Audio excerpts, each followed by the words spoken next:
Hi everyone, welcome back to my channel and welcome to another video. Today I am back with another video in my reading journal. I use the Yop and Tom reading journal in blush pink, and I have a video up on my channel where I talk about my reading journal, setting it up, so you get a full review of my journal there if you want to check that out. This is my reading journal video for May. I forgot what month we're in then. I didn't read a lot this month, just to manage your expectations. I had a really good reading month in April thanks to Magical Readathon, and thank you so much for all the love on my April video. But May just wasn't so much the one. That is mostly because we went on holiday in May for a week, and everyone says you don't read much on cruises, and I was like, well, I'm a reader, so I will. No, turns out I won't. So only 4 books for this month. So what I'm doing first off here is I'm just updating my Heartstopper Leaves tracker, where I just colour in based on the genre of book that I read, and then I'm just colouring in my reading tracker here based on the stars that I gave the book. Pretty standard month for me. I read 2 romances, 2 mysteries, and 2 of them, or 3 of them were 4 stars, and one was like 3 and 3.5. So a relatively good reading month, just a short one. And then here I am updating my series tracker to add the new series. All of the books that I read in May were series, so that's fun, I guess. But one of them I have technically already finished in June, so that's kind of cool. But yeah, they were all series, so I just add the name of the series and then I add the number of hearts for the books in the series and then I colour them in. One of the new series is the Heroal Spinus series by Rhys Bowen, which I've been listening to on audio, and that has like 17 parts, so I don't have enough room for that, so I just put a ... at the end. And I haven't read any more of my 23 and 23. I'm about halfway through one of them, so that's good. And that's kind of the issue with my May reading wrap up, is I am partway through several books, and we'll talk about that in a second. So I did read more than it looks like I read, but with my stats I only will put the books I definitely finished. I don't actually mark the number of pages I read in the month unless I finish the book. So when I finish them in June or July, etc., then the whole number of pages for that book will then be in those wrap-ups. So my wrap-ups are always a little bit skewed, but it's fine. So for my May cover page, I'm using the stickers from Thumbelina Print, which I use every month. And then on this page, I'm adding the books I read. So 2 of the books were from the Heroal Spinus series, and I've been listening to those on audio via Audible.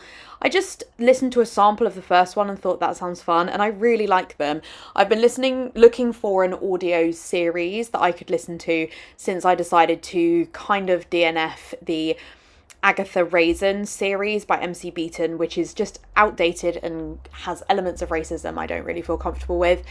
But I needed an audiobook that gives me the same feelings, and that series does that. So I'm really pleased it has 17 parts, because that will keep me going. And then I also read When in Rome by Sarah Adams and Love Lists and Fancy Ships, which is the first in a series set on a big yacht. There are not a lot of books on cruises, so I went for big yachts. And I did finish the second one on the 1st of June. So annoyingly, that's going to be in my June wrap-up rather than this one, which is super frustrating because May would have really benefited from another book in there, and I read most of it in May. I am also, as I say, about halfway through Get a Life, Chloe Brown.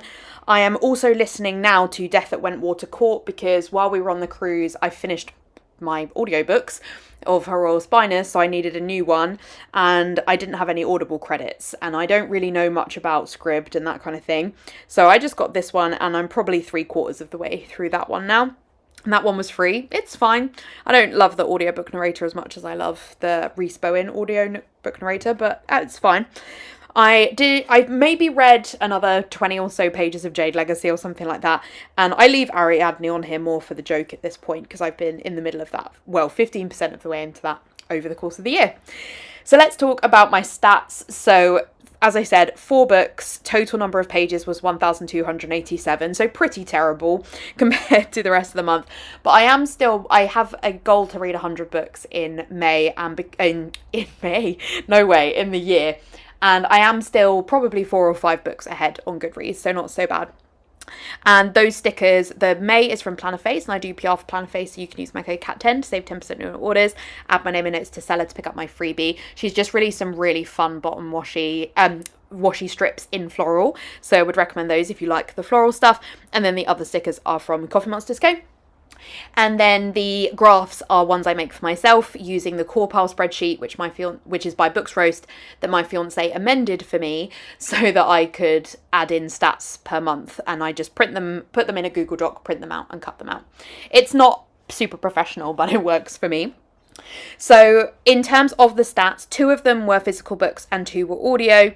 All of them were part of series. Genre, as I say, was 2 romance and 2 mystery. In terms of days it took to read the book, all of them were quite long. Audiobooks take me a while because I just listen to them while I'm walking or just on and off through the day. So one of those took 11 days, one took 16. Love Lists and Fancy Ships only took 4 because I was reading it while I was on the cruise, and I did sort of push through to get that finished. But When in Rome took 21 days. I did enjoy the book. I think I put it down and picked up other things in the meantime. But yeah, that one took me a while. And then in terms of book length, they were all pretty much on par. I'm a real fan of a 300 pager. So we've got 324, 320, 336 and 307. So a bit of a winner. Book format, all of them were novels. I purchased 1 from Amazon, which is Love Lists, etc. 1 from the Works, which is When in Rome, and then 2 from Audible. The age, all 4 of them were adult books this month. And then for stars, I gave one of them 3.5, which was Love Lists, etc. And then I gave the other 3 4 stars. I think the first Her Royal Spineless I kind of gave 3.75, but I need to not do that because Core Pile doesn't have 0.75s. So I rounded up to 4 stars for that one. So let's talk a little bit about the book. So I guess I'll kind of talk about the Her Royal Spineless books together because they're quite similar.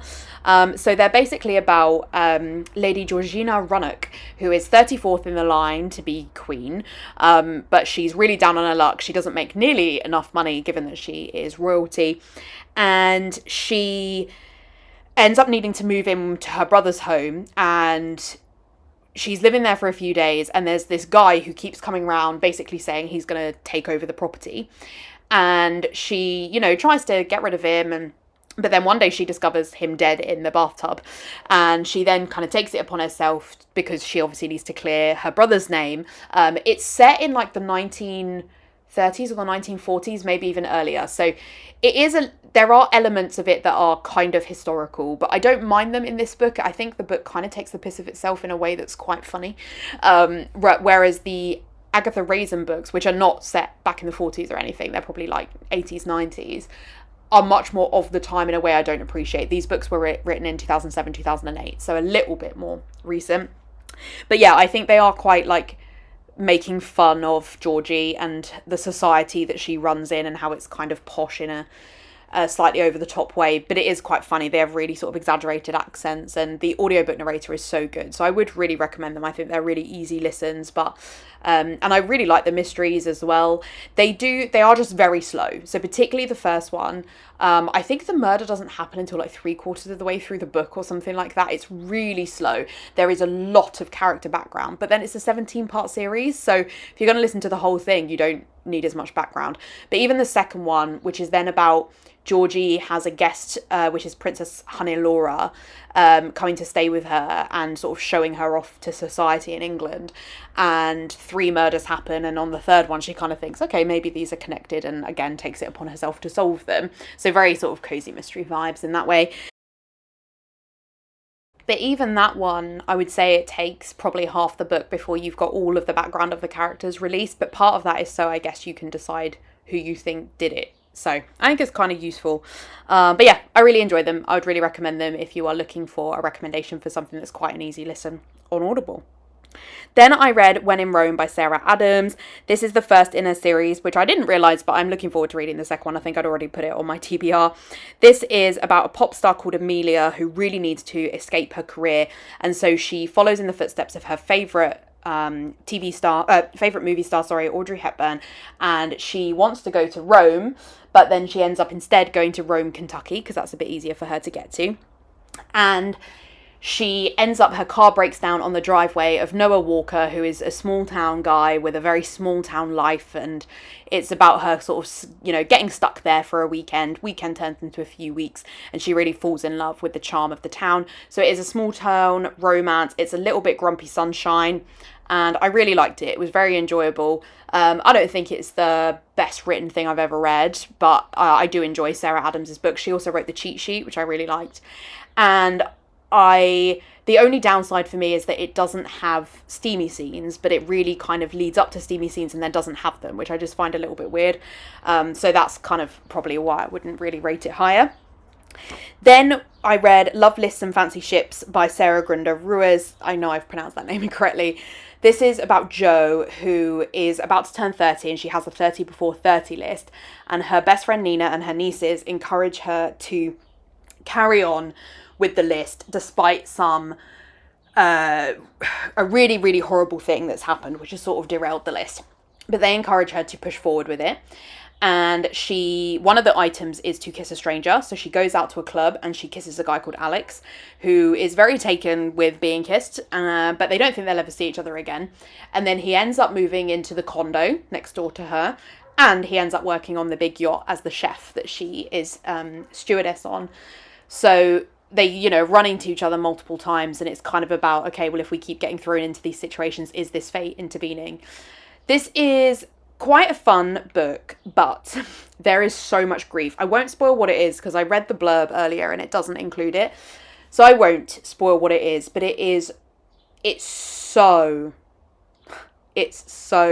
grief-stricken. And I really wasn't expecting it because it's not on the blurb. And it was a really, really difficult read. So please look up the trigger warnings or feel free to message me if you're interested in it. The second book in this series, which I finished on the 1st of June, so I won't really be talking about as part of this book, but I enjoyed that one more, and that one doesn't have the grief in it. But this one, the grief was just so strong, it just really featured in such a heavy part of the story. And I just found that really difficult to listen to read. I just found it really challenging. The relationship between Jo and Alex is also really weirdly paced. So a lot of it happens off page, which I don't like in romances, because I need to really feel invested in the characters and I need to feel like I'm with them, and I don't feel that if it mostly happens off the page. This is also a book that doesn't have steamy scenes in it, and that mattered more to me in the second one, though it got a little bit more steamy in the second one, which was good.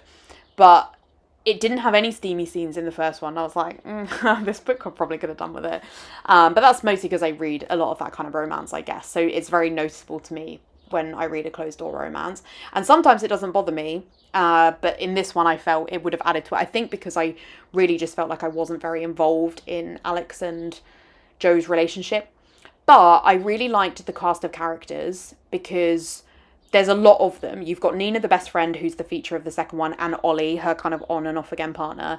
You've got Jo's nieces. There's this whole story going on with her sister and her husband, which was also a little bit depressing. And I think it's a really, really good exploration of grief if you are somebody who is looking for a book that deals with that. I do actually think this book deals with that really well. It's just, I wouldn't necessarily choose to read that. So it's a bit of a shame, but yeah, I would recommend it. But particularly the second one. Well, I say that, I think the second one is maybe rated lower on Goodreads, or at least the Goodreads reviews are a little bit harsh about it. But I would recommend it. I think I personally like the second one. It was a bit more of a second chance romance, and I think that the pacing worked better in that one because you knew them from the first book. I don't know that I would choose to read the second book without having read the first one. I think you actually get a lot of Nina and Ollie's backstory in this one, or at least you understand that they are so on and again, off again, that it's good to then experience that before reading the sequel. So that is all the books I read. I'm hoping that I'm going to have a better reading month in June. As I say, I have read about half of Get a Life, Chloe Brown, which I'm really enjoying. And I read a little bit more of Jade Legacy, and I've got some audiobooks on the go. So I will hopefully have some more for you in June. Annoyingly, because my work schedule is getting busy, I'm having to edit videos on the train, which is my reading time. So how much I'll get read, I don't really know, but I'll give it my best. But just to wrap up this spread, so every month I donate to a charity based on the number of pages that I read. And this month I have decided to donate to cancer research, who I've probably donated to already because they are sort of my chosen charity.